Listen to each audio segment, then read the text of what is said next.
నమస్తే రమేష్ గారు, good morning. Good morning madam గారు.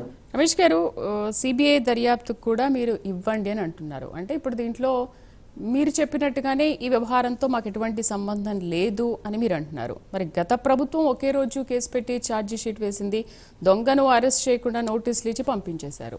మరి వీటన్నింటి గురించి ఆలోచిస్తే ఏమనుకోవాలి? నిజంగా మీ తప్పు లేదని అనుకోవాలా, లేదంటే ఒకే రోజు ఆయన మీద 41A నోటీసులు ఇచ్చి సో తప్పు జరగలేదు, ఎలాగో రాజీకి వచ్చేశారు, సొమ్ము తిరిగి ఇచ్చేశారు కాబట్టి మీ తప్పు లేదని అనుకుంటున్నారా? గుడ్ మార్నింగ్ మేడం గారు, మీకు ప్యానెల్లో ఉన్న సభ్యులకు అలాగే ప్రైమ్ లైన్ ప్రేక్షకులందరికీ వెరీ గుడ్ మార్నింగ్ అండి. మీరు అందరూ చెప్తున్నట్లుగా ఈ పరకామణి కేసులో అతను 41A నోటీస్ ఇచ్చారు అనేది అబద్ధం. ఎందుకంటే అతను జైల్లో కూడా ఉన్నాడు. ఆ రోజున తర్వాత బెయిల్ మీదే బయటికి రావడం జరిగింది రవికుమార్. అతనికైతే 41A నోటీస్ అనేది ఇవ్వలేదండి. ఎందుకంటే 7 సంవత్సరాల కన్నా ఎక్కువ శిక్ష పడే కేసులన్నీ కూడా ఖచ్చితంగా కోర్టుకు పంపిస్తారు, కోర్టులో అతనికి రిమాండ్ చేస్తారు.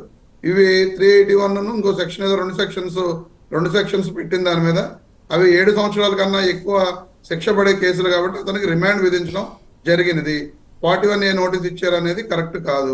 నెక్స్ట్ ఇక కేసు విషయానికి వస్తే, పరకామణి కేసు విషయంలో తెలుగుదేశం పార్టీ వారు ఆరోపణలు చేస్తున్నట్టు నిజంగా వైఎస్ఆర్ కాంగ్రెస్ పార్టీ నాయకులకు కానీ, లేదా ఆయన చెప్తున్నట్లుగా ఎవరు భానుప్రకాష్ రెడ్డి గారు కానీ, లోకేష్ గారు కానీ వాళ్ళు ఆరోపణలు చేస్తున్నట్లుగా భూమన కరుణాకర్ రెడ్డి గారికి కనుక అందులో హస్తం ఉండి ఉంటే ఈ రోజున అదే వ్యక్తి స్వయంగా బయటకు వచ్చి మీరు రాష్ట్ర ప్రభుత్వం చేస్తున్న సిట్ కానీ లేదా సిఐడి దర్యాప్తు కాదు, మీ ఆ వ్యవస్థలు మీ చేతుల్లో ఉంటాయి, మీరు ఎలా చెప్తే అలాగా నడుచుకోవాల్సిన పరిస్థితులు ఉంటాయి కాబట్టి కేంద్ర ప్రభుత్వ సంస్థ అయిన సిబిఐ తోటి ఎంక్వైరీ చేయించమని చెప్పి ఆయన క్లియర్గా చెప్తున్నారు. మరి ఈ రోజున ఇప్పుడే కృష్ణాంజనేయులు గారు కూడా చెప్పడం జరిగింది. మా ఎంపీ, తిరుపతి ఎంపీ మద్దెల గురుమూర్తి గారు కూడా ఎంపీ హోదాలో కేంద్ర ప్రభుత్వానికి లేఖ రాయడం జరిగింది. మేము ఈ విషయంలో సిబిఐ ఎంక్వైరీ కోరుతున్నాం, ఖచ్చితంగా సిబిఐ దర్యాప్తుకు ఆదేశించవలసిందిగా ఆయన కూడా ఈ రోజున లెటర్ రాయడం జరిగింది. దాన్ని బట్టి ఇక్కడ వైఎస్ఆర్ కాంగ్రెస్ పార్టీ నేతల యొక్క చిత్తశుద్ధిని మీరు అందరూ కూడా గమనించవలసిన అవసరం ఎంతైనా ఉంది. ఇక్కడ ఇంకో విషయం కూడా మనం తెలుసుకోవాల్సింది ఏంటంటే మేడం గారు, కూటమి ప్రభుత్వం అధికారంలోకి వచ్చిన దగ్గర నుండి కూడా వైఎస్ఆర్ కాంగ్రెస్ పార్టీ నాయకుల మీద ఏ విధంగా తిరుమల ఇష్యూస్ లో వాళ్ళని ఏ విధంగా అపఖ్యాతి పాలు చేయాలి, వాళ్ళని ఏ విధంగా బట్టగాల్చి మొహాన వేయాలి అనే విధంగా కూటమి ప్రభుత్వం వ్యవహారం నడుపుతుంది అనేది మనందరికీ తెలుసు. జంతు కొవ్వు కలిసింది అని చెప్పి ఎటువంటి ఆధారాలు లేకుండా తిరుమల లడ్డూలో జంతు కొవ్వు కలిసిందని చెప్పి సాక్షాత్తు ఈ రాష్ట్ర ముఖ్యమంత్రి 164 మంది ఎమ్మెల్యేల ఎదురుకుండా, ఎంపీలు ఎదురుకుండా మాట్లాడిన పరిస్థితులు ఈ రాష్ట్రంలో చూసాం. 16 నెలలు కావస్తుంది. ఈ రోజు వరకు కూడా ఎక్కడ జంతు కొవ్వు కలిసినట్టుగా తిరుపతి లడ్డూలో ప్రూవ్ చేసిన దాఖలాలు లేవు. మరి ఈ రకంగా ఆ రోజున ఆయన ఇష్టం వచ్చినట్టు మాట్లాడేశారు, ఆయన నిందేస్తారు. తుడుచుకోవాల్సిన పరిస్థితి వైఎస్ఆర్ కాంగ్రెస్ పార్టీ నాయకుల మీద ఉంటుంది. ఎవరు మాట్లాడినా ఇదిగో మీరు జంతు కొవ్వు, ఇప్పుడు మన విజయకిరణ్ అన్న మాట్లాడితే ఏం మాట్లాడతారు, వీళ్ళు కల్తీ చేశారు అని చెప్పి చెబుతారు. కానీ 16 నెలలు అయినా సరే వీళ్ళు ప్రూవ్ చేయలేకపోయారు. ఈ రకంగా భూమన కరుణాకర్ రెడ్డి గారు ఆ తర్వాత గోవుల విషయంలో కూడా గోశాలలో గోవులు మృతి చెందుతున్నాయి, కనీసం పట్టించుకోవట్లేదు, కనీసం సౌకర్యాలు ఉండట్లేదు అని చెప్పి ఆ రోజున ఆయన సుమారు 190 గోవులు చనిపోయినాయి అని చెప్పి ఆరోపణలు చేస్తే 140 గోవులు చనిపోయినట్లుగా, అది కూడా ముసలిగా అయిపోయినాయి లేకపోతే ఇంకో రకంగా చనిపోయినాయి అని చెప్పి ఇదే తిరుమల తిరుపతి దేవస్థానం చైర్మన్ గారు అయితే ముందు ఒప్పుకోలేదు. ఆ తర్వాత అక్కడ ఈవో శ్యామలరావు గారు చనిపోయిన మాట వాస్తవం, 140 గోవులు చనిపోయినాయి అని చెప్పి ఆయన చెప్పిన తర్వాత వాస్తవాలు బయటకు వచ్చినాయి. నిజంగా భూమన కరుణాకర్ రెడ్డికి ఎటువంటి సంబంధం లేదు అని అంటారా? ఆయన ఉన్నప్పుడే కదా ఇదంతా జరిగింది, ఆయన ఛార్జ్ తీసుకున్నప్పుడే జరిగింది గారు. ఇక్కడ ఆయన ఉన్నప్పుడు ఇష్యూ జరిగింది, కానీ వీళ్ళు ఆరోపిస్తున్నట్లుగా వీళ్ళని సెటిల్మెంట్ చేసి ఆస్తులు రాయించుకున్నారు, వాళ్ళు ఆస్తుల్ని దోచారు అని చెప్పి చెబుతున్న వ్యవహారాలకి కరుణాకర్ రెడ్డి గారికి ఎటువంటి సంబంధం లేదు అని చెబుతున్నాం మేము. ఎందుకంటే నిజంగా ఆస్తులు రాయించుకుని ఉంటే శ్రీవారికి ఆస్తులు రాయించవలసిన పని లేదు కదండి. ఈ రోజు 100 కోట్ల రూపాయల విలువ చేసే ఆస్తుల్ని తిరుమల వెంకటేశ్వర స్వామి దేవస్థానంకు రాయించారు.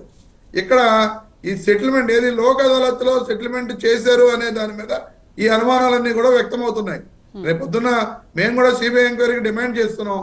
నిజంగా భూమన కరుణాకర్ రెడ్డి గారు కానీ ఆ స్థాయిలో లేదా ఇంకా పై స్థాయిలో ఉన్న మా నాయకులు కానీ ఎవరన్నా ఈ విషయంలో తప్పు చేసి ఉంటే నిరూపించండి, మీరు సాక్ష్యాధారాలతోటి ప్రూవ్ చేయండి. వాళ్ళ ఆరోపణలు చేయడం కాదు, మీ దగ్గర సాక్ష్యాధారాలు. ఇప్పుడు మీరు చూపించిన భానుప్రకాష్ రెడ్డి గారి వీడియో మీరు చూసారో లేదో, ఫస్ట్ చూపించే వీడియోలో డేట్ ఉంటుంది ఎక్కడ ఈ పరకామణి లెక్కించేటప్పుడు, కానీ ఆ తర్వాత రవికుమార్ ఆ డబ్బులు దాస్తున్న వీడియో డేట్ లేదు.